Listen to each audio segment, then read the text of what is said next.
I believe that there's a direct link between our emotional well-being and our physical well-being. I've seen that time and time again in my work. As a matter of fact, I begin to see patterns. There are certain illnesses that seem to have certain life situations attached to them. For example, oftentimes if I'm working with a client with fibromyalgia, what I've found just in my experience is that there is very often the person with fibromyalgia is living with in some state of chronic resentment about something in their life. And when we start to look at the emotional experience of that resentment and we treat that, their physical body starts to heal. Their physical body starts to reflect that release of, or the addressing of the emotional issue, and the fibromyalgia symptoms begin to dissipate or go away. And we're certainly seeing that more. You know, a lot of what I'm reading, the work that Gary Craig is doing, Carol Look, we're seeing that there are some direct influences on the body's physical health when using EFT, and I think that's directly related to the link between our emotional body, our energetic body, our physical body, our spiritual body. You know, just the holistic aspects of who we are need to be taken into account. And you know, one of the real benefits of EFT is it addresses, it treats all of those levels. I think that in the future, EFT, tapping therapies, energy work is going to become the front line treatment for any illness. As a matter of fact, I think it'll be used as a preventative measure.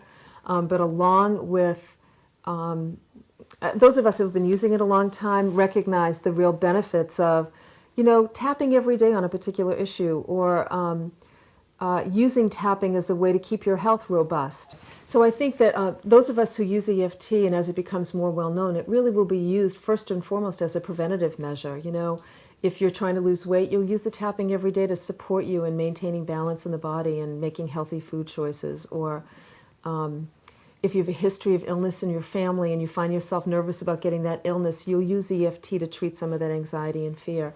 I think it'll also be the frontline treatment for people who are dealing with illness.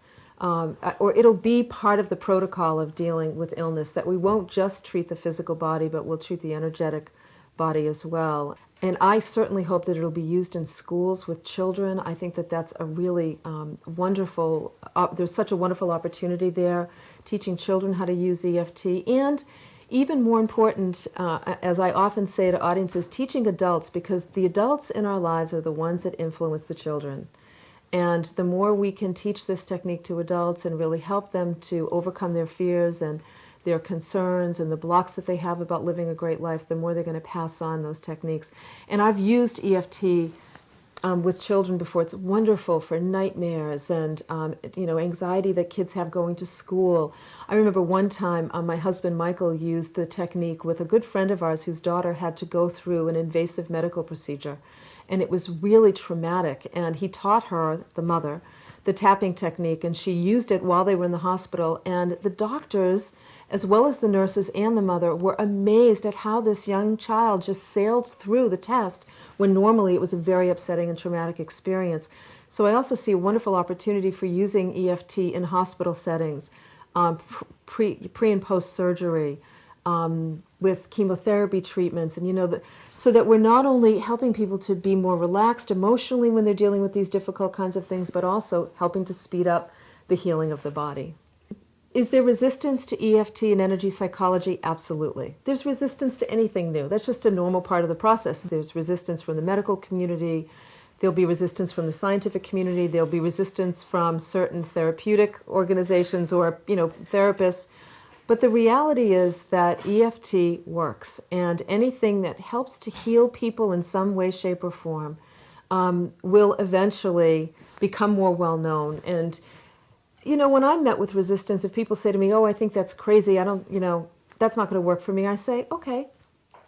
And I don't try and convince anybody. I don't need to be a convincer.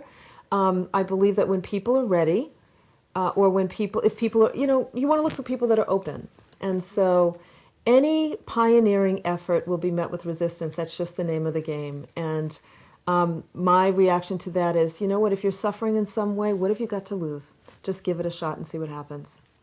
People who really believe in the innate wisdom of the human body are the kind of people that are going to be open to things like EFT and energy psychology. People who are very sensitive, People who have worked hard to cultivate a level of sensitivity and perceptiveness are going to be open to the subtle workings of energy psychology. And I think, as I said, as more and more of what we really need to do is inspire those people to own the truth of their experience and to share it with others and to not be afraid to rock the boat. You can't be a pioneer and play it safe. It doesn't work. So you've got to be willing to rock the boat. The potential for health and healing, the potential outcome of people really, of ending suffering and really making a dramatic impact in the quality of people's lives is worth the risk of having some people think you're crazy. I'm used to people thinking I'm crazy. It's, once again, you might think I'm crazy, but just give it a shot. So if you're trying EFT for the first time, the one piece of advice I would give you is don't try and be perfect. It is a forgiving tool. You don't have to tap in the perfect spot. You don't have to say the perfect words.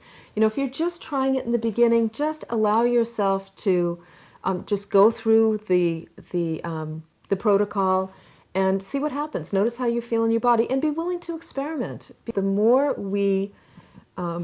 more we work on keeping ourselves balanced energetically using these kinds of tools, the more attractive we become. And I'm not talking about physical beauty necessarily, although I'm sure that's part of it as well, but I'm talking about energetically as we start to put our the energy body into balance, we naturally begin to allow wonderful things to come into our life. We start attracting wonderful things into our life. Now, it's not as simple as do an EFT technique and, you'll get that new car. I'm not suggesting that that's simplistic, because a lot of EFT is about looking at what are the obstacles, what are the traumas, what are the moments in time where you formed a belief about something that keeps you stuck, and really working through those and working through the different levels as well. We all know if you go out during the day and you're in a good mood and you're smiling, people smile back, and if you go out and you're feeling grumpy or upset and you're frowning and you're frustrated or impatient, people tend to move away.